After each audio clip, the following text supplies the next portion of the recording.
Hello everyone, চলে এসেছি নতুন একটি মিনি ব্লগ নিয়ে।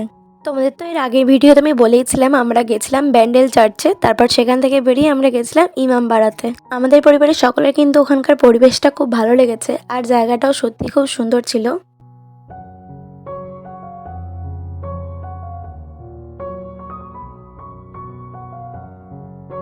আর এখানে দেখো বাবা আমাকে বোঝাচ্ছে কিভাবে আগেকার দিনে লোকেরা সূর্য দেখে ঘড়ির সময় বুঝতো। এরপর আমরা সকলে কিছুক্ষণ বসেছিলাম আর কিছুটা ভালো সময় কাটালাম একসঙ্গে। সত্যি এগুলি কিন্তু স্মৃতি হয়ে থেকে যায় সারাটা জীবন। আর জানো তো ওখানে কিছু স্কুলের বাচ্চাও কিন্তু ঘুরতে এসেছিল।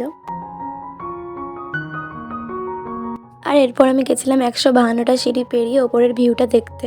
আর ওপর থেকে এটা দেখতে কিন্তু খুব সুন্দর লাগছিল। আর দেখো বাচ্চাগুলোও কিন্তু ওপরে উঠেছিল দেখার জন্য। তাই সেভাবেই কিন্তু আমরা একটা সুন্দর দিন কাটিয়েছিলাম একসঙ্গে।